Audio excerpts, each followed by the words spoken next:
Hello အားလုံးပဲမင်္ဂလာပါရှင်ဒီနေ့ sharing လုပ်ပေးခြင်းတဲ့အကြောင်းအရာတွေကတော့ self control ပဲဖြစ်ပါတယ် self control ဆိုတာဘာလဲဆိုတော့လှုပ်ချင်ခြင်းမလှုပ်ချင်ခြင်းလုပ်နေတဲ့စွမ်းအားကို self control လို့ခေါ်ပါတယ်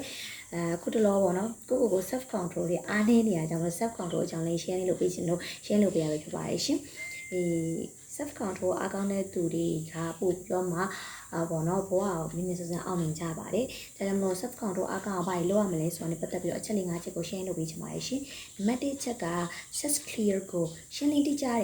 ရည်မှန်းချက်ချမှတ်ရမှာဖြစ်ပါတယ်ကိုကဥပမာထားပါတော့ကျောင်းသားတစ်ယောက်အနေနဲ့ဆိုလို့ရှိရင်ငါဒီနှစ်တော့ကွန်ပျူတာဝင်ချင်တယ်ငါဒီနှစ်တော့အဆင့်ကောင်းကောင်းရချင်တယ်ဒါမျိုးပေါ့နော်အဲ့လိုမျိုး target ချထားလိုက်ပြီဆိုလို့ရှိရင်နေ့စဉ်အေးရထားတာနဲ့အမြအောင်ငါဒီ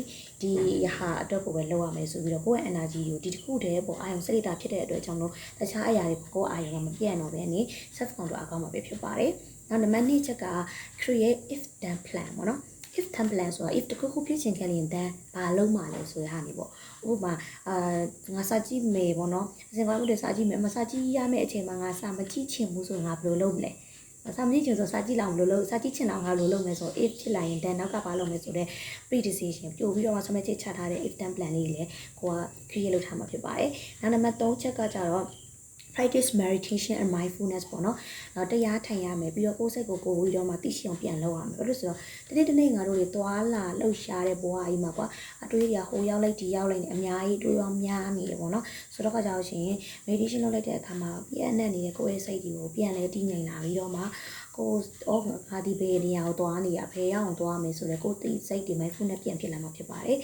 နောက်နံပါတ်4ချက်ကကြတော့ manage your environment ကိုယ့်ရဲ့မှာသွားလာလို့ရှိရင် environment ကို manage လုပ်ရမယ်ကိုကဟုတ်ပြီအဆင်ကောင်းရအောင်လို့ကိုကတားခဲ့ထားတာဖြစ်တဲ့အတွက်ကြောင့်မလို့အဲ့လိုမျိုးအချိန်ဖြုံးပြီးတော့အဲ့လိုဘားရသွားတာမျိုးပေါ့နော်အပျော်ခီးပဲသွားနေရမျိုးဒါမျိုးတွေကိုကကိုယ့်ရဲ့ environment ကို short ချပြီးတော့မှကိုသွားမဲ့လမ်းကြောင်းတွေကိန်းနေတဲ့ environment ကိုပဲရွေးချယ်ပြီးတော့မှကိုယ့်ရဲ့မှာ environment ကို manage လုပ်မှာဖြစ်ပါတယ်ဒါလည်း self control အားကောင်းစေတဲ့တစ်ချက်တည်းမှာပါပါတယ်ရှင်နောက်နံပါတ်5ချက်က exercise regularly ပုံမှန်လေ့ကျင့်ခန်းလုပ်ရမှာပုံမှန်လေ့ကျင့်ခန်းလုပ်ခြင်းရဆိုလို့ရှိရင်လည်းပဲ self control အားကောင်းတယ် self control ဆိုတာလည်းပဲ muscle လို့ပဲ try လို့ရတယ်ပေါ့နော်သူကဒီတနေ့ကဒီနေ့တနေ့